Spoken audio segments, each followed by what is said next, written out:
স্বাধীনতার পর থেকে 54 বছর পর্যন্ত আমরা গোজামিলের বাংলাদেশ দেখছি। ধরে কোন ঠিক কি না? ধোকা, খালি ধোকা দিছে ভাই। এই শেখ মুজিবুর থেকে শুরু করে খালি এক শহীদ জিয়া বাদ দেয়া সবাই কিছু না কিছু ধোকা মারছে। ধরে কোন কথা ঠিক কি না? জিয়াউর রহমান ধোকা মারেনি, কারণ ওই সময় আমার মোটামুটি বুদ্ধি হয়েছিল। হ্যাঁ, উনি কিন্তু স্বাধীনতার ঘোষণা করেছে, আর স্বাধীনতার ডাক দিয়ে শেখ মুজিবুর পাকিস্তানে পলায়ে গেছে। ধরে কোন কথা ঠিক কি না? হ্যাঁ, আসলে যুদ্ধে কোনো কাজ করেনি। ওনার বউ সন্তান সব গেছে ভারতে, আর উনি গেছে পাকিস্তানে। মাঝখানে হামাকের অবস্থা কি? হ্যাঁ, এই তারা তোমার টান মারল কে? তিনি যখন বাংলাদেশের প্রেসিডেন্ট হলেন, এখানে মুরব্বী আছে, আপনারা অনেক ছেলেরা বুঝবেন না, উনি প্রথমেই বললেন সমস্ত ক্ষমতার মালিককে, সার্বময় ক্ষমতার একমাত্র মালিক আল্লাহ, আর শুরু করতে হবে বিসমিল্লাহির রহমানির রহিম। ধর্মনিরপেক্ষ তিনি কবর দিলেন। কবর দিয়ে তিনি সামান্য 4.5 বছর বাংলার মানুষকে মোটামুটি একটু শান্তি দিয়েছেন। ওনার সময়কে বলা হয় হজরত উমর ফারুক রাদিয়াল্লাহু তাআলা আনহুর একটু সিমটম পাওয়া গেছে, আমি নিজের চোখে দেখছি। এরপরে এরশাদ চাচা, এরপরে বেগম জিয়া, এরপরে বাপের বেটি হাসিনা। আমরা কষ্টে বাঁচি না, কথা ঠিক কি না? তারপরে আবার বেগম জিয়া, এরপরে ভোট হোক বা না হোক 41 সাল পর্যন্ত ঘোষণা করেছিল, ঠিক কিনা? 24 সালে যে এই হারে পলান লাগবে ওটা নিজেও জানে না, জানে? এই জন্য সকলে বলবেন তুইজ্জু মান তাশা ওয়া তুযিল্লু মান তাশা বিয়াদিকাল খায়র ইন্নাকা আলা কুল্লি শাইইন কাদির। সম্মান দেওয়ার মালিককে, অপমান করার, ভালো মন্দর সমস্ত ক্ষমতার মালিককে। 24 সালের 5ই আগস্ট আমরা স্বাধীনতা আবার ফিরে পেলাম। যে স্বাধীনতাকে কবর দিয়েছিল এ হাসিনা, এখন ভারত কষ্টে বাঁচে না। জোরে কোন ঠিক কি না? ভারত এর আগেও কিন্তু বাংলাদেশে আওয়ামী লীগের সময় হিন্দুদেরকে বহু কষ্ট দেওয়া হয়েছে, আওয়ামী লীগেরাই দিছে। মন্দিরের মধ্যে কোরআন শরীফ পাওয়া গেছে। জোরে কোন ঠিক কি না? কাম কে করছে? কয় ছাত্রলীগ। নাসিবনগরে অনেক হিন্দুদের বাড়ি পুড়ে দেওয়া হয়েছে, কে করছে? কয় ছাত্রলীগ, যুবলীগ। ওই সময় ভারত কিন্তু বাংলাদেশের বিরুদ্ধে লাগেনি। জোরে কোন কথা ঠিক কি না? কারণ তখন ভারতের সেবা দাসী হাসিনা ক্ষমতায় ছিল।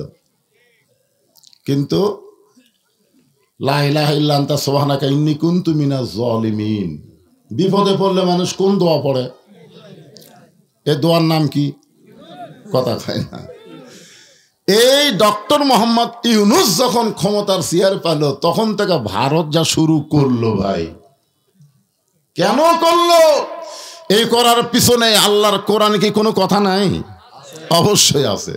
আমি সেই কথাগুলো আপনাদের সামনে উপস্থাপন করব ইনশাআল্লাহ। তাহলে কি বলতেছিলাম, যে আমরা যে কোরআন থেকে তাফসির শুনবো, এই কোরআনে কি নাই? ধোকা নাই, ভুল নাই, গোঁজামিল নাই। এখন যদি আপনাদেরকে আমি বলি সব দেখা শেষ, আগামীতে আমরা দেখব আল্লাহর কোরআনের বাংলাদেশ। না, সবাই রাজি নাই। সবাই রাজি থাকলে এইরকম সাউন্ড। অনেকে ধারণা করেন মোল্লার দৌড় মসজিদ পর্যন্ত। একটা মোল্লা খুব যদি যায় মসজিদে যাবে, এই মোল্লা আবার সংসদে যাওয়ার স্বপ্নই দেখে কেন? মানে আমাদের মতন টুপিওয়ালাকে মসজিদের মধ্যে ঢুকাতে হবে। হুজুর মসজিদে থাকেন, ভালো জায়গায় থাকেন, হুজুর খারাপ জায়গায় যান না। আপনার বলেন তো সংসদ কি খারাপ? কিন্তু মমতাজের মতন গায়িকা যদি পাঠান, ফেরদাউসের মতন নায়ককে যদি পাঠান, লুটেরা খুনি ফ্যাসিস্টকে যদি সংসদে পাঠান, তাহলে তো ভালো জায়গায় খারাপ হবে। জোরে কোন কথা ঠিক কি না? হ্যাঁ, আমাদের বগুড়াতে এক সময় 5টা সিনেমা হল ছিল, 5টা। কয়টা? এখন একটাও নেই। আপনারা বলেন তো সিনেমা হলগুলো কি হল হিসাবে পড়ে আছে? সব ভাঙ্গে এখন মার্কেট বানাছে, হোটেল বানাছে, কে কি বানাছে তার ঠিক নাই। তার মানে বোঝা গেল সিনেমা হল ভাঙ্গে যদি মার্কেট করা যায় তাহলে খারাপ সংসদকেও ভালো করার উপায় আছে। জোরে কোন ঠিক কি না? কেমনে? অনুনাজ্জিলু মিনাল কুরআনি মা হুয়া শিফাউ ওয়া রাহমাতুল লিল মুমিনিন। আল্লাহু আকবার সবাই কভার সারি পারবে তাই? কারণ যার ভিতরে শয়তান থাকে সে আল্লাহু আকবার বলবার চালেও পারবে না। কারণ শয়তান এই টুটির মধ্যে চিপি মারবে, এই আমি তোর ভিতরে আছি রে, তুই আল্লাহু আকবার করি আমাকে দৌড় মারা লাগবে। কি মনে করতেছেন আল্লাহু আকবারে আল্লাহ খুশি, শয়তান বেজার। আর শয়তানের দল যারা করে এরা ভুলেও আল্লাহু আকবার কয় না। আপনার কোন তো আওয়ামী লীগ কোন দিন আল্লাহু আকবার কসা? কারণ পুরা শয়তানের দল। এরকে মিটিং মিছিলে কোনোদিন আমরা আল্লাহু আকবার শুনিনি। শুনছেন আপনারা? শুনছেন? কথা শুনছেন? যদি কোন আওয়ামী লীগ বলে না তাকবীর, ও ঘাট ধরে বের করে দিবি, তুই কে আমাকে রে মধ্যে এই স্লোগান দিলি। তা আপনারা কি সেই দলের মানুষ নাকি রে বা? তাহলে কোরআনের তেলাওয়াত হলে কি বাড়ে? না না, কোরআনের তেলাওয়াত হলে কি বাড়ে? এই কোরআন শরীফের মধ্যে আছে, ওয়াইজা তুলিয়াত আলাইহিম আয়াতুহু জাদাতুহুম ঈমানাও ওয়া আলা রাব্বিহিম ইয়াতাওয়াক্কালুন।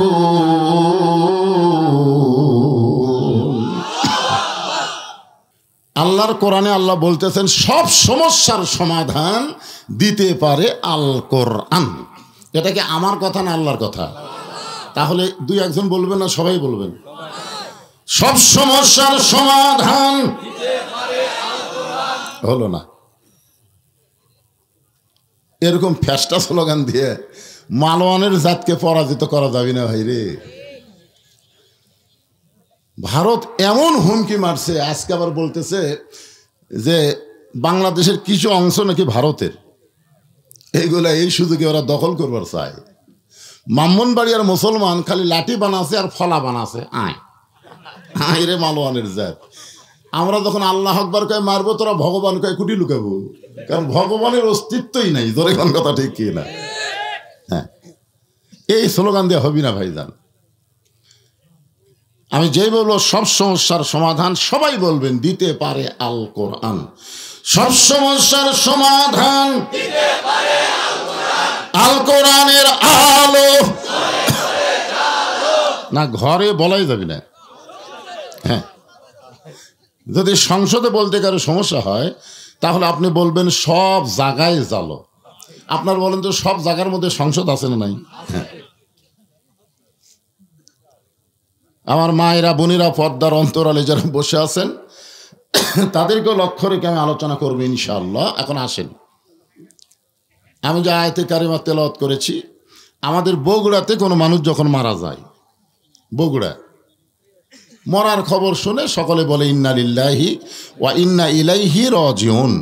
আপনাকে নওগাঁর খবর কি? একই খবর?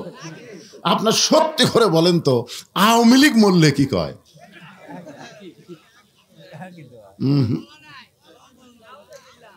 এই কিছুদিন আগে বেগম মতিয়া চৌধুরী মারা গেছে। কে মারা গেছে? অগ্নিকন্যা মতিয়া চৌধুরী। বুকে দেখি 116টা কমেন্ট করছে, তার মধ্যে একটাও ইন্না লিল্লাহ নাই। সব কমেন্টে বলছে আলহামদুলিল্লাহ। আমি চিন্তা করলাম এতদিন হলে আমরা জানি মানুষ মরলে সবাই ইন্না লিল্লাহ কয়, আর আওয়ামী লীগ মরলে আলহামদুলিল্লাহ কয়। কারণ কি? কারণ হলো এই 15.5 বছর আওয়ামী লীগ বাংলার জনগণকে যে কষ্ট দিয়েছে, আওয়ামী লীগ মরলে তারা আনন্দিত হয়। জোরে কোন কথা ঠিক কিনা? আমরা এমন দল করব না যেই দল করার কারণে মরে গেলে আলহামদুলিল্লাহ কয়। করবেন? মরেন, আগে মরেন, তারপরে বুঝবেন ঠেলা কাক কয়। আল্লাহর কোরআন আসলে কি আগে জানতে হবে। কোরআনের প্রথমে আল্লাহ বললেন যালিকাল কিতাবু লা রাইবা ফি হুদাল লিল মুত্তাকিন।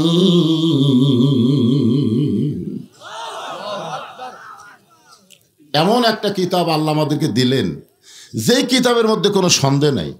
মুত্তাকি যারা হবে তারা কোরআন থেকে হেদায়েত পাবে। পাইকারি হারে আওয়ামী লীগ, বিএনপি, জাতীয় পার্টি, জামাত সবাই পাবে না। কোরআন থেকে হেদায়েত নিতে গেলে মুত্তাকি হওয়া লাগবে। ধরে কোন কি হওয়া লাগবে?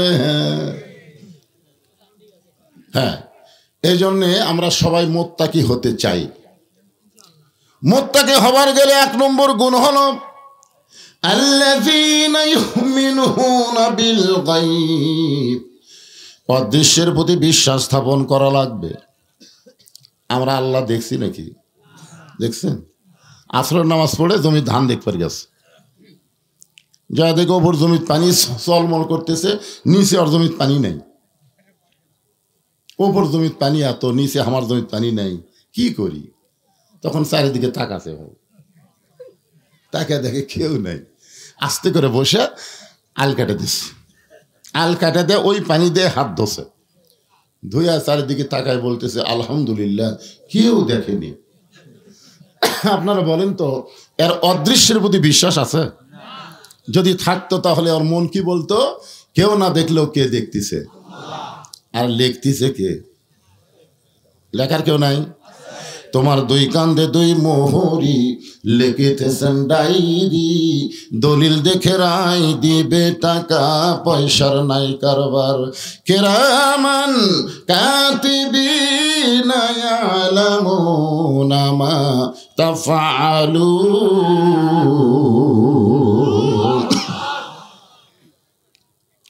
2 নম্বর হলো ওয়াকিমুস সালাত। মুত্তাকির 2 নম্বর গুণ হলো নামাজ কায়েম করা। নামাজ পড়া না, নামাজ কায়েম করা। আপনার বলেন তো, যে মসজিদের উন্নয়ন আপনারা মাহফিল করতেছে, আপনাদের নিয়ত কি? এই আপনাদের নিয়ত কি? পুরানো মসজিদ ভাঙ্গে নতুন করা, না মুসল্লি বাড়ান? কোন নিয়ত? স্বাধীনতার পরে 54 বছর আমরা ওয়াজ করতেছি, ওয়াজের দ্বারা বাংলাদেশে কোনো মুসল্লি বাড়তেছে না। ধরে কোন কথা ঠিক কি না? এমনকি যে বক্তা ওয়াজ করে এই শালাই ফজর পড়ে না। হ্যাঁ, ওয়াজ করে বেশি রাত, বাড়ি যা বউ কয় ফজর শুনছে আমাকে একটু ডাক দিও। মুয়াজ্জিনের ডাক আমি চেতন পাবি? বউ যখন ডাক দেয় কোনো মতে ওযু করে ওটি ক্যাত করে মারে। আল্লাহ রাসূল বলেছেন 2 ওয়াক্ত নামাজ যদি জামাত মিস করে ওই মুনাফিক। একটা হলো ফজরের জামাত, একটা হলো ইশার জামাত। কি বুঝতেছেন? এত বছর ধরে ওয়াজ করে মুসল্লি বাড়তেছে না। মুসল্লি বাড়ানোর নিয়ম কি? আল্লাযীনা ইম্মাক্কান্নাহুম ফিল আরদ। আল্লাহ কোরআনে বলতেছেন, মুসলমানের মধ্যে কাউকে যখন ক্ষমতা দেওয়া হবে, এই ক্ষমতা পাওয়ার পরে তার 1 নম্বর দায়িত্ব হলো আকামুস সালাত, নামাজ কায়েম করা। ওয়াজ দিয়ে নামাজ হবে না, ক্ষমতা দিয়ে নামাজ কায়েম হবে। জোরে কোন কথা ঠিক কি না? এখন আপনারা বলেন তো, বক্তার কাছে ওয়াজ আছে, ক্ষমতা আছে কার কাছে? আল্লাহ কি বলতেছে? এখন আয়াতটা কি করলেন? আল্লাহই তো ক্ষমতাবান, কিন্তু ক্ষমতা যে আল্লাহ দিছে। হ্যাঁ, রাষ্ট্র কে? সেটা মুমিনদের মধ্যে কাউকে যখন ক্ষমতা দেওয়া হবে, তাই বলে মনে করেন না যে হাসিনা, খালেদা, এগুলা না। এগুলা মানুষের আইন দিয়ে দেশ চালায়। মানুষের আইন দিয়ে রাষ্ট্র চালানো হবে না, আল্লাহর কোরআন দিয়ে রাষ্ট্র চালাতে হবে। জোরে কোন কথা ঠিক কি না? আল্লাহর কোরআন দিয়ে যখন রাষ্ট্র চলবে, তখন নেতা কেমন হবে, কর্মী কেমন হবে? আমি একটা নেতার কথা বলি। নেতাটার নাম হলো হযরত ওমর। বাংলাদেশের মতন 96টা দেশের নেতা। বাংলাদেশের মতন কয়টা? 96। এটি ভারত কুলায়, আমেরিকা কুলাবে? এক কথায় তাকে বলা হয়েছে অর্ধ পৃথিবীর খলিফা। সেই হযরত ওমর জুমার দিনে মসজিদে খুতবা দিচ্ছেন। খুতবা দিচ্ছেন মানে ওয়াজ করতেছেন। এমন সময় এক সাহাবী দাঁড়িয়ে বলতেছেন, ইয়া আমির আল মুমিনিন, আপনার খুতবা শুনবো না, আপনার ওয়াজ শুনবো না। ওমর ফারুক বললেন, আমার অপরাধ কি? বলে, আপনার অপরাধ হলো আমাদেরকে খাটো পাঞ্জাবি দিয়া আপনি লম্বা জুব্বা পরে খুতবা দিচ্ছে। আপনার কোনো অপরাধ নাই, একটাই অপরাধ, আমাদেরকে আপনি খাটো দিলেন, আর আপনি লম্বা কোথায় পেলেন? আপনারা বলেন তো, এখন কোনো এমপি যদি কেউ এরকম লোকমা দেয়, ওই বাড়ির যাবি না জেলত যাবি? আর এমপির চামচে আর পিটনে হাসপাতাল যাওয়া লাগবে। তোর এখন কথা ঠিক কিনা? একটা এমপির মুখত কথা বললে তার যদি এই অবস্থা হয় যে আপনাকে হজরত শেখ হাসিনা যাই করছিল, এই শালা কালায়ের স্বপন, তোর এখন কথা ঠিক কিনা? ওই কিন্তু সংসদে প্রথম কইছে হজরত শেখ হাসিনা। খালি একটা বার যদি আমি দেখা পাই, আর চাপা আমি ভাঙবো, কারণ আমাকে কালায়ের মধ্যে ওয়াজ করবার দেয়নি। 300 এমপির এক শয়তানও বাংলাদেশে নাই, তোর এখন কথা ঠিক কিনা? আর গুজব লীগের কতগুলো ফিডার খাওয়া চামচে ফিডার খায়, এই সারা চামচারা কয় নেত্রী আবার ফিরে আসবি, নেত্রী ফিরে আসবি। বাংলার জনগণ খালি আয়না ঘরের দরজা খুলে থসে, তোর এখন কথা ঠিক কিনা? চট করে আসবি, চট করে ঢুকবি, কোনো চান্স দেওয়া হবে না। চান্স দিলেই জনগণ পিটাই মারবি, জনগণ কথা ঠিক কথা বলে। আমাদেরকে আপনারা যখন ধরে নিয়ে গেছেন কোর্ট কাছারিতে, আমরাও গেছি, আমার হাতে হ্যান্ডকাপ লাগাইছে। অনেক লোক আমার সঙ্গে মুসাফা করার জন্য ব্যস্ত হয়েছে, হুজুর একটু যদি মুসাফা করতে পারতাম। আমরা তখন বলতাম, হাতত বেরি বাজান, মুসাফা কিভাবে করবি? আর এই শালা নেতা করে ধরে যখন লিয়া যায়, সমানে জুতে আমারে ডিম মারে, জনগণ কথা ঠিক কিনা? আর মানকার বিসি বার করে দিয়েছে। মানকে বোঝেন? বিচারপতি মানিক যা আফসোস করে বলতেছে, আমি সাইদিকে ফাঁসির রায় দিলাম, অথচ ফাঁসির কার্যকর হলো না। শালা মানকে কত বড় শয়তান, আর বিসি একটা নেই। কি বুঝতেছে? যেভাবে পুলিশ লিয়া যায়, তারপরও হাসান হক ইনুকে মার দেখছেন? হাসান ইনুক মার দেখছেন? যখন নিয়ে যাচ্ছে এক লোক কোত্থেকে দৌড়ে আসে মারলো ঘুষি। ওরে শালা রে, সারা জীবন তুই আলেমদের বিরুদ্ধে করেছিস, এখন তোর চাপার অবস্থা কি? একটু মনোযোগ দিয়ে শুনবেন। ওমর ফারুকের চোখ দিয়ে দর দর করে পানি পড়তেছে। কোন সাহাবী ওমর ফারুকের পক্ষে কোনো কথা বলতেছে না, কারণ সবাই মাথা নিচু করে বসে আছে। ওমর ফারুকের চোখ দিয়ে পানি পড়তেছে, আর মনটা খালি মুচকি মুচকি হাসতেছে। মনটা হাসার কারণ হলো, আল্লাহর কোরআন দিয়ে যতদিন পৃথিবী চলবে, ততদিন নেতা যদি ভুল করে, সাধারণ মানুষ পর্যন্ত তার লোকমা দিবার পারবে। আল্লাহর কোরআন দিয়ে যখন বাংলাদেশ চলবে, যদি নেতারা ভুল করে, সাধারণ মানুষ তার লোকমা দিবে। মসজিদ আল্লাহর ঘর, এর মধ্যে ইমাম মানে নেতা যদি 4 রাকাত আসরের 3 রাকাতে বসে, 2 রাকাতে বসা লাগবে, 4 রাকাতে বসা লাগবে। কিন্তু হুজুর টাইটেল পাস দাওরা পাস একদিন 3 রাকাত বসিছে।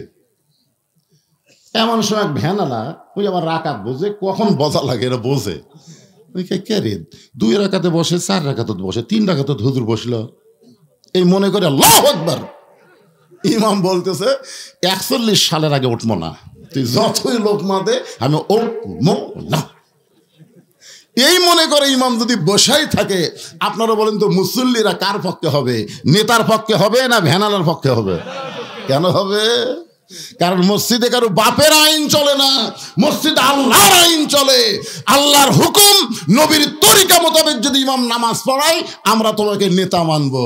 তুমি ইচ্ছা মতো তরিকা তৈরি করলে তোমাকে লোকমা দিব, লোকমা গ্রহণ না করলে তোমাকে বাদ দিয়ে নতুন একটা নেতা নিয়োগ দিব। জোরে কোন কথা ঠিক কিনা? মসজিদে আইন চলে কার? ওই আইনটাই বাংলাদেশে চলবে যখন আল্লাহর কোরআন দিয়ে আমরা চলবো। তখন আমরা বিশ্বাস করব মসজিদ শুধু আল্লাহর না, গোটা বাংলাদেশও আল্লাহর। তাবারাকাল্লাযী বিয়াদিহিল মুলকু ওয়া হুয়া আলা কুল্লি শাইইন কাদির। এমন সময় আব্দুল্লাহ ইবনে ওমর 6 লক্ষ হাদিসের হাফেজ, সুবহানাল্লাহ। নেতা যেরকম বেটা কি পাটা, এখনকার অধিকাংশ নেতার বেটা হলো পাটা। এখন কি একেবারে কথা কর না কেন, এত টাকা নেতা মারিছে ভাই, ওর বেটার বেটা থাকবি ওই পাটা হয়ে যাবে।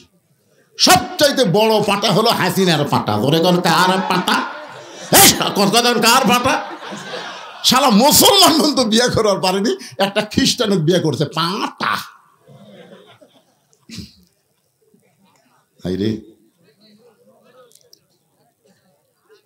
একটু মনোযোগ দিয়ে শুনবেন। 30 পারা কোরআনের হাফেজ, 6 লক্ষ হাদিসের হাফেজ আব্দুল্লাহ ইবনে উমর ফারুকের সন্তান হলো 30 পারা কোরআনের হাফেজ, 6 লক্ষ হাদিসের হাফেজ।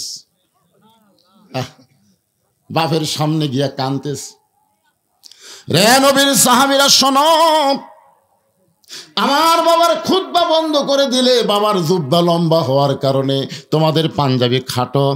তোমরা তাকায় দেখো তো, আমার পরনে নতুন কোনো কাপড় নাই। তোমরা খাটো হলেও তো নতুন কাপড় দিছে, কিন্তু আমি আব্দুল্লাহর গায়ে নতুন কোনো কাপড় নাই। ওসমান গনি বলে, আব্দুল্লাহ আজকে জুমার দিনে সবাই নতুন কাপড় পরেছে, তুমি পুরাতন কাপড় পরলে কেন? আব্দুল্লাহ বলতেছে, আমি পুরাতন কাপড় যদি না পরতাম আমার বাবার জুব্বা লম্বা হতো না। আমি যদি আজকে পুরাতন কাপড় না পরতাম তাহলে আমার বাবার জুব্বা লম্বা হতো না। রে নবীর সাহাবীরা তোমরা শোনো, যেদিন থেকে আমার বাবাকে খলিফার দায়িত্ব দেওয়া হয়েছে সেদিন থেকে দুনিয়ার সবাই ঘুম পাড়ে, কিন্তু আমার বাবার চোখে ঘুম না। কি দায়িত্ব! বাংলাদেশে যত জেলা, 64 জেলা জামাতের আমির হয়েছে, আপনারা কোন তো কোনো গন্ডগোল হসা? এই যে 450-500 উপজেলা, এই যে উপজেলার জামাতের আমির হসে, কোন জায়গা দলাদলি হসে? কারণ জানে বিশাল দায়িত্ব বাবা, যার উপর দিছে উই লিয়ে থাক, আমার লেওয়ার দরকার নাই। ঠেলা আছে রে, ঠেলা আছে। অন্য দলের নেতাকে পাওয়া আর এই দলের নেতাকে দেওয়া, জোরে কোন কথা ঠিক কিনা? বোঝা লাগবে তো। আপনারা বলেন, এই স্বাধীনতার পর থেকে বাংলাদেশে এই দলের মধ্যে কোনো গন্ডগোল দেখছেন আপনারা? কথা বলেন ভাই, গন্ডগোল সত্যি কথা বলতে অসুবিধা কি? একটু মনোযোগ দিয়ে শুনবেন।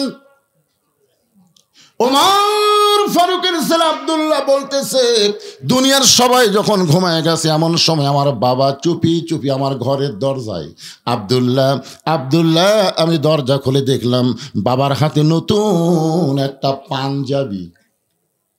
আমি খুশি হয়ে বললাম, বাবা বাইতুল মাল থেকে আমার একটা পাঞ্জাবি দিছে, আপনি আর একটা দিবে রাখছেন। আসলে নেতার বেটা হওয়ার মধ্যে লাভ আছে।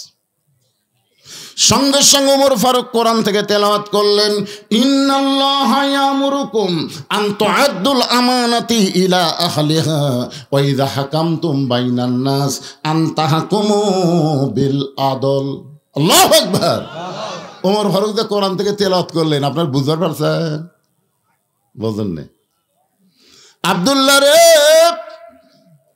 বাইতুল মাল থেকে একটা পাঞ্জাবি পাইছিস, আমি তোকে আর একটা দিবার আসিনি বাবা, এইটা আমার ভাগে পড়েছে। এখন তুই বল, এই খাটো পাঞ্জাবি গায়ে দিয়া আগামীকাল যদি জুমার খুতবা দেই, মুসল্লির গায়ে যদি খাটো পাঞ্জাবি থাকে কোনো সমস্যা নাই, কিন্তু ইমামের জামাটা একটু লম্বা হওয়া দরকার। আপনাদের মসজিদের মুসল্লি যদি কেউ 60 গাওয়াত দেয় কোনো সমস্যা আছে? কেউ যদি গেঞ্জি গাওয়াত দেয় আসে? আমি একদিন দেখছি আমার মসজিদে একের মেসির জার্সি গাওয়াত দিচ্ছে, মেসি। আমি কইলাম, খেরে বাজান আজকে জুমার দিন, তোমার কি পাঞ্জাবি নাই গেঞ্জি নাই? আছে হুজুর, তুই মেসির জার্সি গাওয়াত দিছে। বুঝতেছেন না হুজুর, টাইম পাইনি, গাওয়াত আসছিল চলে গেছি। মুসল্লির গায়ে যে থাক কোনো সমস্যা নাই, ইমাম যদি 60 গাওয়াত দেয় খুতবা দিবার চায়, আপনার কি শুনবেন? পাঞ্জাবি লম্বা হলে যদি না হয় আমাদের মন খুশখুশ করে। সবার দাড়ি কামাইছে, ইমামের দাড়ি যদি এক মুষ্টির নিচে হয়, সবার দাড়ি কামাছে, কিন্তু ইমামের দাড়ি একটু খাটো, মাপতেছে মুঠ দিয়ে। একজন বলতেছে, ফাসেক রে ফাসেক, এক মুষ্টির নিচে দাড়ি ফাসেক। তোর যে নাই, আমার না থাক, তাই বলে হুজুরের থাকা লাগবে না? কি খালি হুজুরের দোষ? ওমর ফারুক বললেন, আব্দুল্লাহ তোর পাঞ্জাবি আমাকে দান করে দে বাবা, তোর পাঞ্জাবি আমার পাঞ্জাবি একত্র করে আমি একটা লম্বা জুব্বা বানায় খুদ্দুয়া দিবার চাই। আব্দুল্লাহ বলে গভীর রাত্রে আমার পাঞ্জাবি আমার বাবাকে দান করে দিলাম, বাবার পাঞ্জাবি আমার পাঞ্জাবি একত্র করে বাবা লম্বা জুব্বা বানায় খুতবা দেয়। এখন বলো বাবার খুতবা শোনা যায় কি না যায়? সমস্ত সাহাবীরা চিল্লায় বলে আল্লাহর কোরআন দিয়া যখন রাষ্ট্র চলবে তখন এমন ভালো মানুষকে নেতা হিসাবে দেখা যাবে। তাহলে ভালো নেতা দেখবার গেলে কার আইন? কথা বলেন, কার আইন? এই মানুষের তৈরি আইন দিয়ে আমাদের বাংলাদেশ চললে ভালো নেতা দেখা খুবই কঠিন। কঠিন না? এতক্ষণ একটা নেতার গল্প শুনলাম, এখন একটা কর্মীর ওয়াজ শোনেন। কোরআন দিয়ে যখন রাষ্ট্র চলবে তখন কর্মী কেমন হবে। আজকে আমি পুরুষ কর্মীর কথা বলবো না, আমি একটা নারী কর্মীর কথা বলবো। কারণ একটা মেয়ে যদি প্রকৃত নারী হয়, আল্লাহর আইন কোরআন যদি মেনে চলে, ওই নারীর পেট থেকে যে সন্তান হবে ওই সন্তান আগামীর দিনে ভারতের বিরুদ্ধে গজওয়াতুল হিন্দের মুজাহিদ হবে। ধরে কোন কথা ঠিক কি না? এখনকার ছেলেরা তো খালি তাকায় তাকায়, কি দেখতেছে? পুলিশ দেখতেছে, র্যাব দেখতেছে। আর আগামীতে যে সন্তান আসবে র্যাব পুলিশের দিকে তাকাবে না, ওরা আল্লাহর দিকে তাকায় থাকবে। তোর কোন কথা ঠিক কি না? তো একটা ভালো মায়ের দরকার আছে না নাই? এখন যেগুলো মা সামান্য একটু পেটের ব্যথা হলি উরে বাবারে মারে কই কান্দে, স্বামীকে কি হয়েছে গো? কই প্রসব বেদনা মনে হয় উঠতেছে। তোমার বাচ্চা হতে এখনো 2 মাস বাকি, আগে থাকায় দিছি থাকি, তার মানে সিজার করবি। জোরে কোন কি করবি? আয় আপনার মাও সিজার করছে, মানে হামও সিজার করা লয়, ওটাও লয়। আমরা কিন্তু ছোট থেকে একটা গান শুনছি, কি বলবো প্রসবের কথা, মা বিনে সেই ব্যথা কেউ তো বুঝিবে না। মাজন ঠেকিয়া সন্তানের দায় অকালে মা মারা যায়, কেন সে মায়ের ভক্তি করবা না? এমন দরদি ভবে কেউ হবে না আমার মা গো। আর এখনকার মায়েরা সামান্য ব্যথা উঠলি কি করবি? কথা কন না কেন? কি করবে? সিজার করার বাচ্চারা কোনোদিন ভালো বাচ্চা হয় না, কারণ জন্মের আগেই এদের জন্ম হয়, জন্মের আগেই জন্ম। নর্মালি বাচ্চা হবে 2 দিন পর। ধরে কোন কয়দিন? 2 দিন পর সময় হলে ওই বাচ্চার ভিতর থাকবি, কারণ ওরা আসার সময় আছে আর ভিতর থাকবি, ওই সাড়া দিয়ে হোক বার হয়ে আসবি। কিন্তু যখন ঘুম পাড়তেছে তখনই ডাক্তারের কাছে গেছে, ডাক্তার বলতেছে নড়াচড়া করতেছে না, পানি টানিও শুকে গেছে, কি করবেন ভাই, একটু কাঠ হয়েও আছে। তখন ছেলের সন্তানের বাপ বলতেছে না, আমার কলজার টুকরা বউকে আমি বিপদের মধ্যে ফালাবো না, কাটেন। সে কাটা দেখে ওই ঘুমের মধ্যে আস। আর এক ডাক্তারকে ডাক দেখো, ভাই পেট তো কাটনো রে, ই তো ঘুম পাড়তেছে, পাও ধরে বের কর। পেট কাটা পাও ধরে বের করে এইরকম একটা ঘুরেন দেয়, সঙ্গে সঙ্গে ওই বাচ্চার মাথার ঝাঁকি লেগে করে কান্দা ওঠে। এই যে মাথার ঝাঁকি খেলো, এই ঝাঁকি খাওয়ার কারণে ওই মোবাইল ছাড়া ভাত খায় না, মোবাইল ছাড়ার কান্না থামে না। ধরে কোন কথা ঠিক কিনা? আপনারা কি মনে করতেছেন যে বাচ্চা মোবাইল ছাড়া কান্না থামে না, মোবাইল ছাড়া ভাত খায় না, এই বাচ্চা কোনোদিন ইসলামী আন্দোলনের কর্মী হতে পারে না? ধরে কোন কথা ঠিক কিনা? এই যে কি মালি হবি ভবিষ্যতে ভাই। ভারত বাংলাদেশ যখন যুদ্ধ লাগবে, আমাদের বাংলাদেশের শতকরা 100 জন আওয়ামী লীগ, যুবলীগ, ছাত্রলীগ ওরা ভারতের পক্ষে যাবে। তোর কথা কন না কেন? কারণ আল্লামা সাইদি হুজুর কি বলেছে, এমন একটা দিন আসবে গাছের গোড়া নাড়া দিবে আর দিল্লির মামু বাড়ি গিয়ে পড়বা। তোর কোন কথা ঠিক কিনা? কারণ এই দলের মামু বাড়ি হলো দিল্লি। বুঝতে পারতেছেন না? হ্যাঁ, আল্লাহ রাসূল বলেছেন গজওয়াতুল হিন্দ, এমন একটা মুসলমানের যুদ্ধ হবে, সেই যুদ্ধে হিন্দু আর মুসলমানের যুদ্ধ চলবে, ওই যুদ্ধে মুসলমানের জীবন যাবে কিন্তু মুসলমান পরাজিত হবে না। বলে কান সুবহানাল্লাহ। আমাদের সামনে সেই দিন আসতেছে ভাইজান, আমি পরশুদিন বলেছি, ওয়াজটা আমার ফেসবুকেও গেছে, ইউটিউবে গেছে। আমি ডক্টর ইউনূসকে বলেছি যে যাদের বয়স 20 থেকে 30 তাদেরকে 3 মাসের ট্রেনিং দেন, আর্মির ট্রেনিং দেন। সেই সমস্ত যুবকদেরকে নিয়ে এসে 3 মাস আর্মির ট্রেনিং দিয়ে ছেড়ে দেন। আমাদের হাতে ট্রেনিং থাকলে লাঠি দিয়া ঝাঁটা দিয়ে ওই শালা মালওয়ানের বাচ্চাদের আমরা সাইজ করবো। কথা বলেন। আমার এবার শোনার পরে অনেক ভারতের লোকরা চিন্তা করতেছে, না রে, কি মনে করতেছেন?